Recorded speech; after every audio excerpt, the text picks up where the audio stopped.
Assalamu alaikum wa rahmatullahi wa barakatuh, and peace be upon you all, and welcome to this fifth installment of Islam and Natural Philosophy series with Dr. Bassel Al himself. Dr. Bassel, how are you doing today, sir? Yeah, I am fine today. Sunshine here after cold Alhamdulillah. days. Alhamdulillah. So today, let's remember what we have gone through in the previous episode. So we learned from Dr. Basil about what is Kalam and what's Daqiq al-Kalam, and some historical perspective. What are the principles of Daqiq al-Kalam? And then we discussed the first one of them, which is atomism, over two episodes. And today Yes. we go into the second one, correct? Yeah, we will go to the second principle, which is All right. temporality. Okay. And yeah, temporality is a term actually which is directly related to the time dependence. A temporal object is that which is ephemeral, that implies being under persistent change, thus implies immutability, and in some sense, it is just the opposite to eternity. In some sense, yeah. Now, the world could have been created out of nothing, ex nihilo, as they say, or created out of something, of another stuff, an eternal stuff, for example. That that was a question which has been dealt with by philosophers and later by the mutakallimun. I mean the Greek philosophers and the Muslim mutakallim. Yes. The only form we know about out of which the world can be created is nowadays, I mean in physics, is a quantum vacuum. Okay. I mean, this is important to know. The only form we know is a quantum vacuum. Okay. And a quantum vacuum is something, it's actually, I mean, in one picture, it could be an artifact of quantum mechanics. But in another picture, it could be more realistic than we could imagine, because many experiments, physics experiments, has verified the existence of a quantum vacuum. This is something really. It was a surprise for physicists, of course, in the early stages of the 20th century, the early stages of developing quantum mechanics. But now it is a fact, so we should keep this in mind, because we'll return back to this. Okay. You mean, for example, experiments like the Casimir effect, for example? Exactly. Okay. I mean, today we have finished our paper about the Casimir effect. This is a preprint, actually. A preprint, Casimir effect. This is a coincidence. Yeah, it is. It's a coincidence that you are today. Lamp shift, lamp shift is good, that Casimir effect.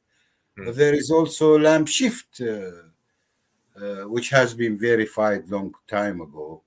Okay. Maybe we'll learn about it. Explaining the detailed spectrum of atoms.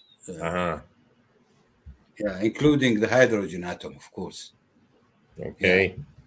So the vacuum is supposed to be existing forever, although it is a legitimate question, by the way, for those who believe in the creation, to claim that the quantum vacuum itself, as described by modern theories of physics, is in need for a creator and a sustainer.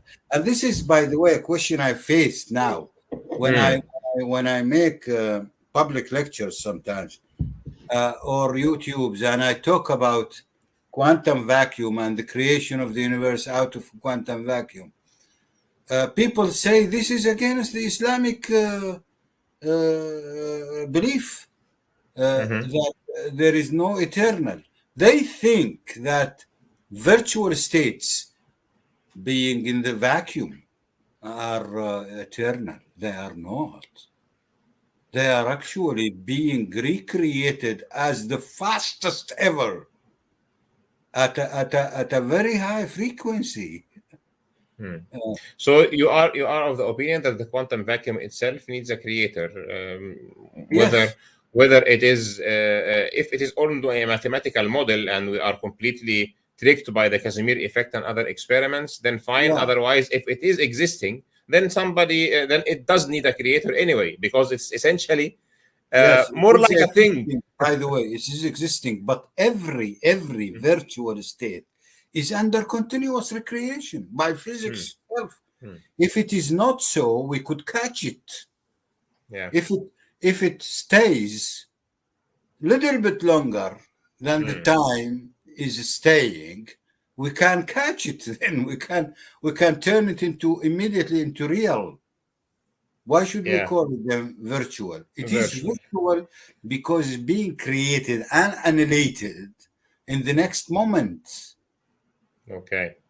And a moment means nearly a blank time. Very, very small amount of time. Yeah. Yes. Yeah. Now, what are the motivation for temporality? Why Mutakallimun thought that the universe is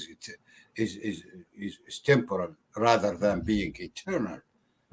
Mutakallimun start always with the Quran, as we said already, and their investigation. So we have actually two types of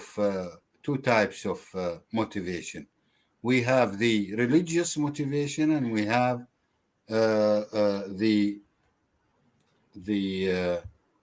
we have religious motivation, and we have rational.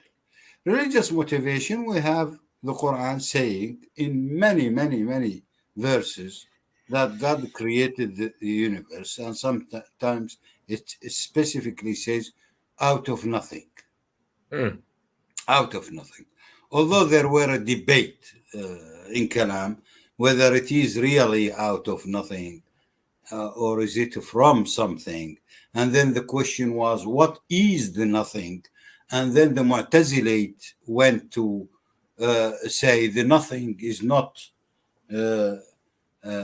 absolute vacuum, absolute absence of any particle or energy. No, it is something which is known, and to be known means it is something like that. This is a philosophical analysis, by the way, and they were right, as we talked about it last time when we discussed in episode 4 the quantum vacuum.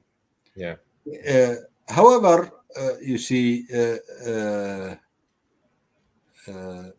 the meaning of creation in Arabic is pointing to producing something out of no origin. Yeah. No origin. ليس من أصل. This is the meaning of creating. Creation is different than developing, for example. Yeah. For example, الراغب الأصفهاني, لسان العرب, also the lexicon, this big lexicon, Arabic lexicon, details this. For example, لسان العرب, we read creation in Arabic means producing a thing unprecedented, and everything created by God is what he has started unprecedented. So this is the religious motivation. However, when you go to the rational, pure rational motivation, you see that the Mutakallimun has discussed many examples and gave many examples how the universe, or why should the universe be temporal. And one of these is the finiteness of time. temporal means has a beginning with time. Yeah. Although some people understand it has a beginning in time. And here comes the question. Some philosophers asked, what was God doing before creating the universe? I mean, this question were posed to Thomas Aquinas, as we learn. Thomas Aquinas was posed by this question, and it seems, I don't know whether it is true or it's only a myth, they say he answered he was preparing hell for those who ask such a question.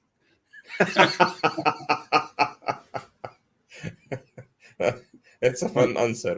Okay. Yeah, but Al-Ghazali, Abu Hamid al-Ghazali, long before Thomas Aquinas, also answered this question by saying it's not created in time, but with time.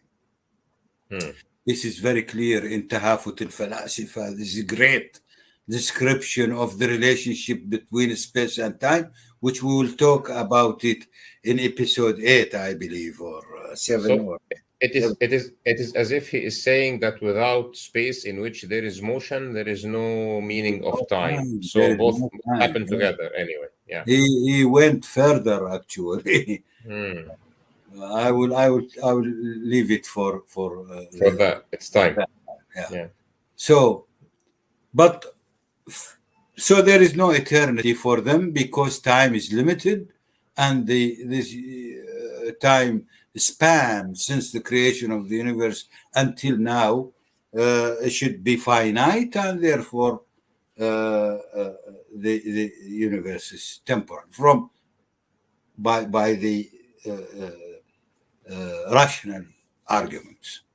Okay. By the way, here comes also the Kalam cosmological argument, specifically in this region, which is devised in our modern time or re-devised re-expressed by the philosopher William Craig. Yeah. William Lane Craig, well-known Kalam cosmological principle, which he borrowed originally from Abu Hamid al-Ghazali.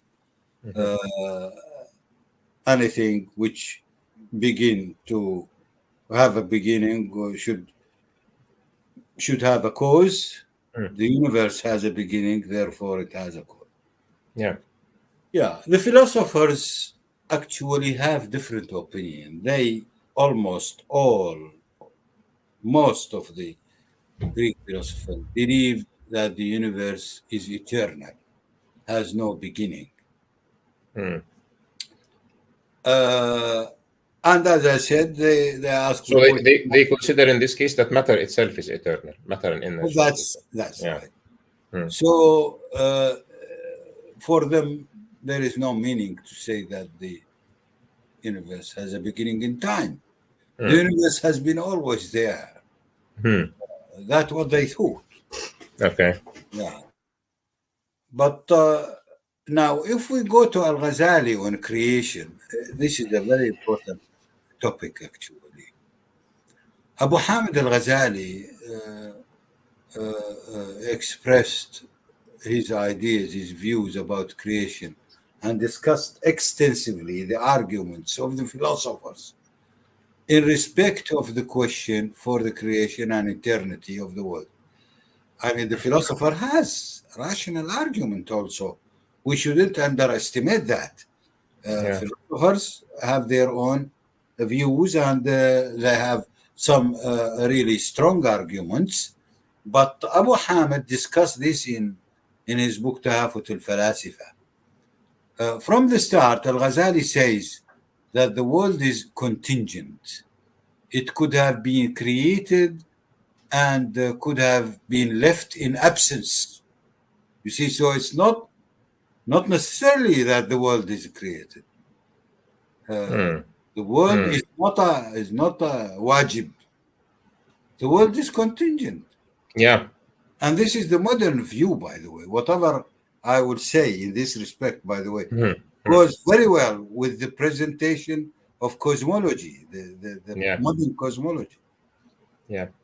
So he says these two possibilities need a preference to get favored one upon the other. The preference he designate as being the will of Allah, Hmm. and why there should be something and not nothing. You have heard this question from many people, including, for example, Paul Davis. Yeah. I mean, he asked this question. Yeah. So why there should be something rather than nothing? He Because defines that by saying it was the will of Allah which made the thing.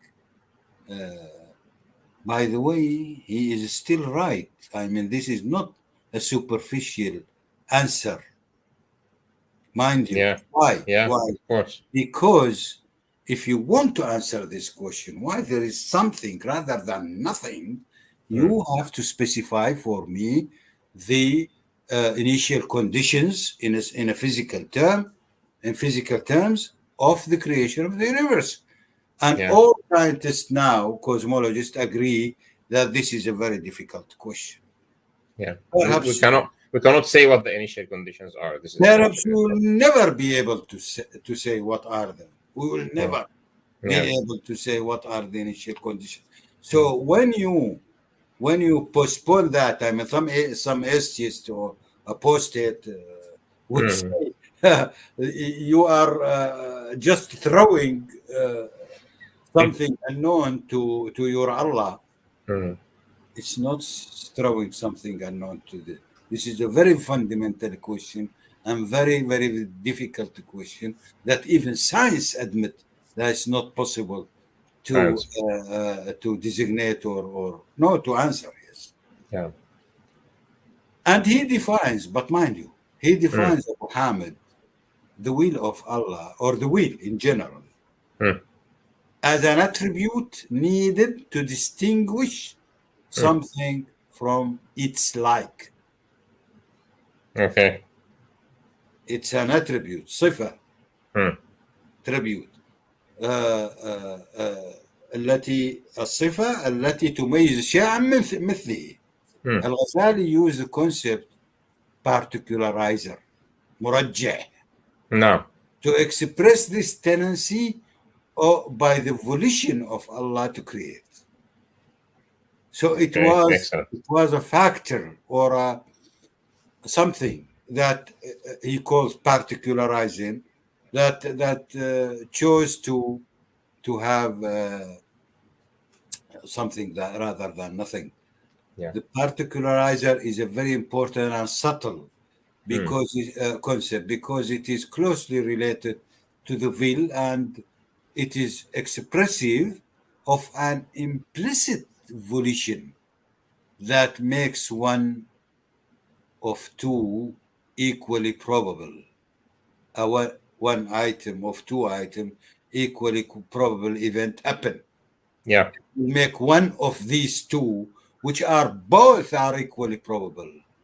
So to have a universe and to have no universe or have nothing, equally probable.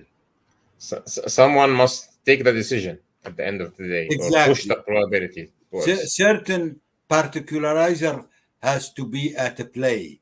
Yeah. And this particularizer, in physical term, you can say it's the initial conditions, which we'll never know. Yeah. But in philosophical term, you say it is the creator himself, the volition of the creator. Particularization is making a choice between two or more things, as I said. Here I will present Al-Razali view in this in this discussion or on his discussion of space-time later. Yeah. But in details. But now I could only quote him saying that about space-time symmetry, because related, when you talk about the initial conditions of the universe, you should talk about space-time. Yeah. And that's what Al-Ghazali did 1,000 years ago. Amazing. Amazing. something. I mean, how could you? He could talk about, for example, heaven and hell, reward, punishment, not about space-time symmetry. No, Yes. Al-Ghazali talked about space-time symmetry and SubhanAllah. discussed the problem of time and the claim that God preceded the world not by time but by essence. This was a question whether the universe was with God or after God or before God. Hmm. Negating this argument, that is, God preceded the world not only by time but by essence. Negating this, he says, which was proposed by Avicenna, by the way, and the Rushd also. Rushd later consolidated this concept. He says time is originated and created, and before it there were no time at all. Yeah. Then he says this is due to the inability of the estimative faculty to comprehend an existence that has a beginning except by supposing a before for it. Yeah. You cannot say that this begin at 5 o'clock and you have no imagination whatsoever of 4:59. Yeah. 4 o'clock 59 minutes. Yes. You cannot. You have, if you say it began 5 o'clock, then there will be a time before that.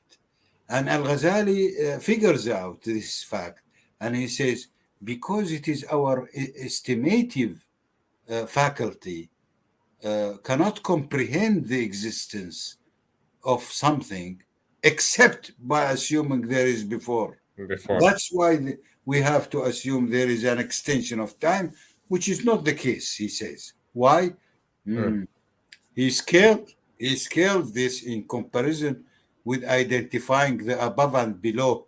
And he says, thus, if it is said that there is no above the surface of the world, and there is no distance more distant than it is, than the surface of the world, the estimation holds back from questioning about it, just as if it is said that before the world's existence there is no before, which realize. So in short, Azari says we accept that there is no above for the surface of the world, because that's the end. The end. Yeah. Yeah. Like Nothing Stephen later. Hawking brought the very same example about the earth, the surface of the earth. If the surface of the earth is round, and we say the earth is unbound because if you move endlessly, you will not reach an end. Yeah. You will not find a ditch where you will fall from the earth. You will return back to the same point, if you like. Yeah. So Al-Ghazali is saying the same thing, actually, but on a larger scale. Yes. So he says there is no before the creation of the universe because the time is round. That's what he implicitly is saying. There is no before. From this position, Al-Ghazali goes on to discuss the size of the world and whether it could have been created larger or smaller in the same context, In this context, he could have been created larger or smaller than what it is. He then concludes that there is nothing preventing from having the world being created smaller or larger than what it is. In this sense, Al-Ghazali, in fact, is allowing for the world to be expanding or contracting. A proposition that goes against the Aristotelian views as expressed by Averroes. Because if you go back and read the defense of Averroes, or refutation, let us call it, of Averroes to the argument of Al-Ghazali, what he says in Tahafut, Tahafut, incoherence, the incoherence. He says, you cannot have a world larger than this. You cannot have, you cannot have a world smaller than this. Never. Why? First, because Aristotle have said so. This is not the reason. he says, Okay. And second, because if any change in the size of the world will happen, then the whole structure of the world will change. Okay. But then he didn't know that the size of the world is changing all the time. So he didn't know. But Al-Ghazali, before him, 70 years before the birth of has stated that he thought that he has refuted, and many people, of course, at that time, they thought what Ibn Rushd is arguing is correct, because the world cannot be larger, cannot be smaller until the beginning of the 20th century. In the second actually decade of the 20th century, only we knew that the world is expanding by the Hubble discovery. Observations, this will be discussed further, by the way, this argument of space-time symmetry, because Al-Ghazali talks also about the globe, the Earth, and how we are standing, like that, whereas there are people on the other side of the world where their feet, is exactly in the opposite direction, and their heads are in the opposite direction as we are here. It's beautiful. And then he goes also to talk about the symmetry of the sphere. It's amazing. It's amazing how he can think of these things, because and this I mean, people like Steven Weinberg and claim that this man was the reason for the decline of the Islamic civilization. Unbelievable.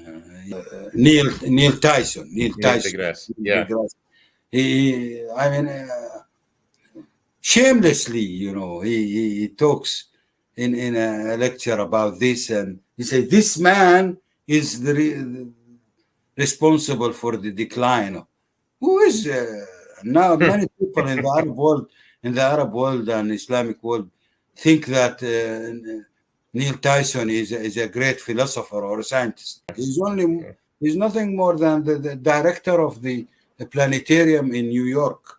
National planetarium. And unfortunately, this view about Al-Ghazali is being popularized now in the West, that it is like a fact. Yes, Islam started going down after Al-Ghazali. Mr. Ahmed, is not only in the West, even in the East, and among some Arabs and Muslims. It's miserable. Okay.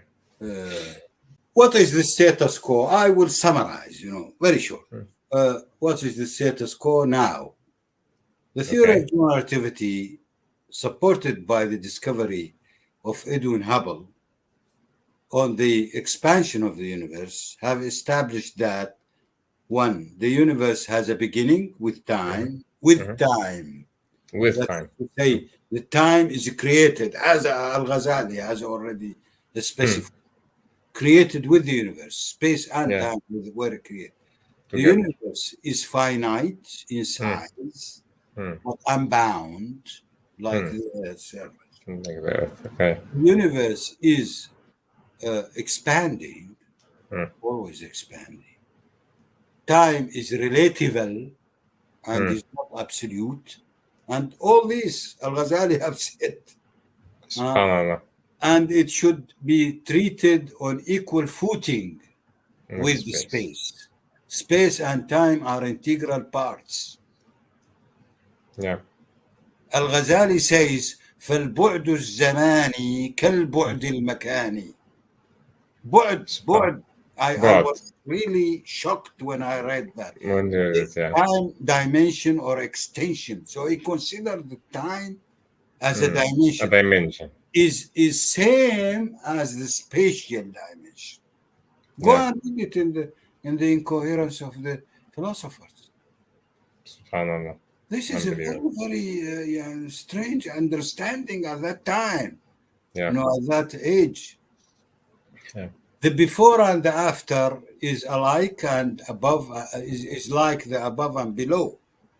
Can only get designated relatively. And Yeah. scientifically, the world is now being recognized temporal. It has a beginning with time, and the space was created also.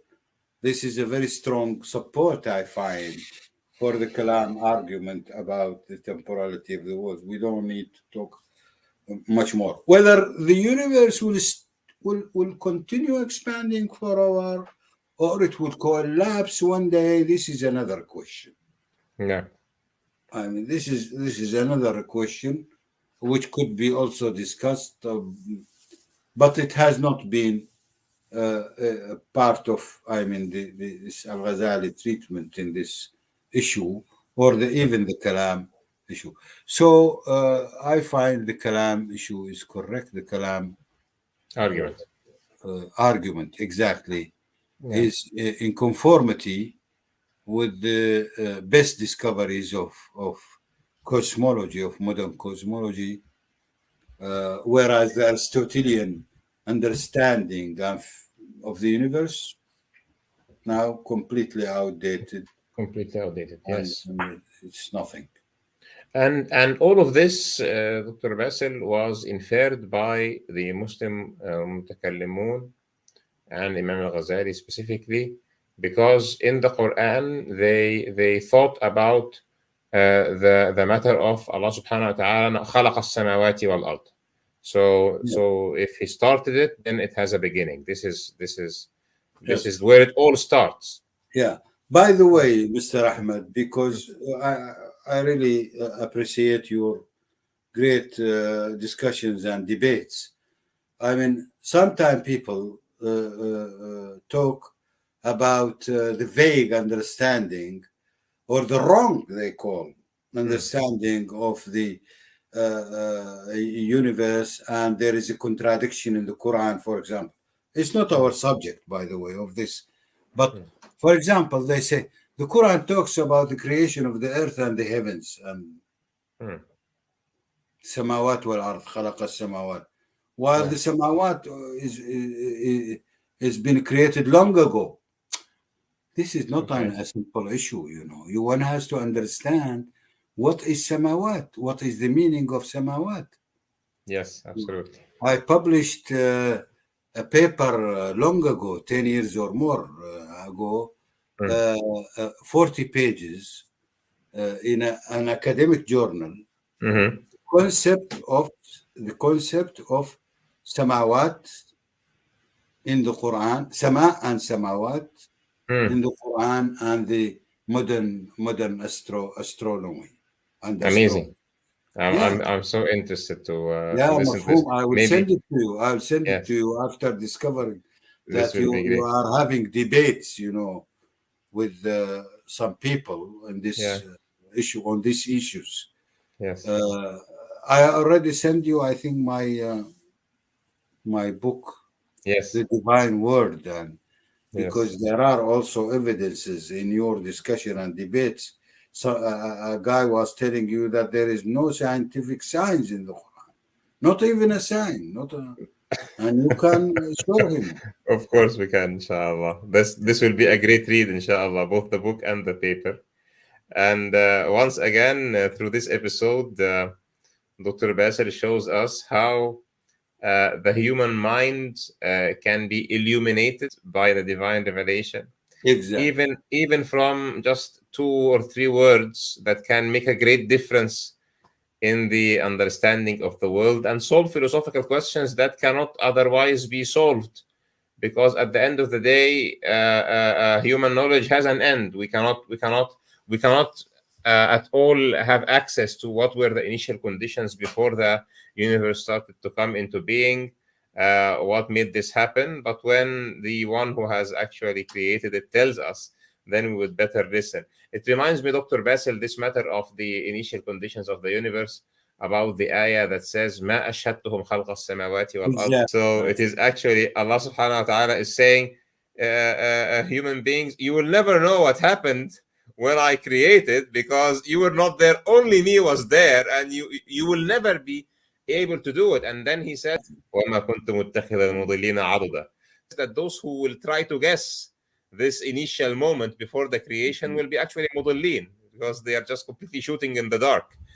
Do you agree that this is actually a place where we can even have a confirmation that this is physically impossible to know? Thank you for this bright, quick understanding of the meaning of the initial conditions, and relating it to this, because when I talk to the people and I say I made a PhD thesis on the creation of the universe, they say this is what you are saying is nonsense, or your PhD thesis is nonsense, because God says ما أشهدتهم خلق السماوات والأرض.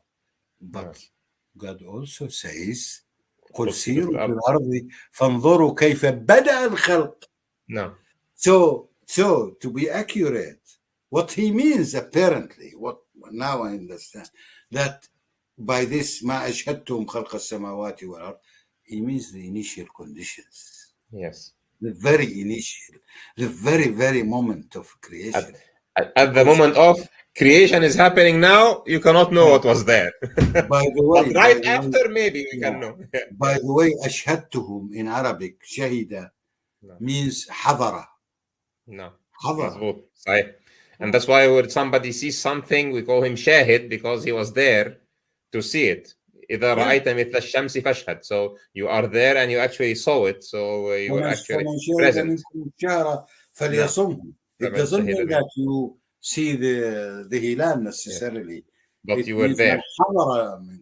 Yes, absolutely. ومن كان مريضا أو على سفر No. فعدة من أيام أخرى. No. So another great episode with Dr. Basil. Thank you, Dr. Basil, for this great insight into our Islamic history and culture and thought. And this was the second principle of Daqiq al-Kalam, which is temporality. Yes. And we are already anxious to know about the third one. What will that be? Which is recreation. Yeah, the principle of recreation is a very important. It's important, and not so many people know about it. So this will be full of new information, both on what it means in terms of physics and quantum mechanics and other things, and how did the mutakallimun reach to this? Congruent. I say it's important because it is congruent. Congruent principle. Yeah. So inshallah, we enjoy this together next week, and for everybody who has watched this, please share it with those who you love and those who have existential questions. And maybe put your questions on the after show so Dr. Basil can, inshallah, answer them. And by this, thank Dr. Basil again. Thanks a million. And Assalamu alaikum wa rahmatullahi wa barakatuh. Peace be upon you all.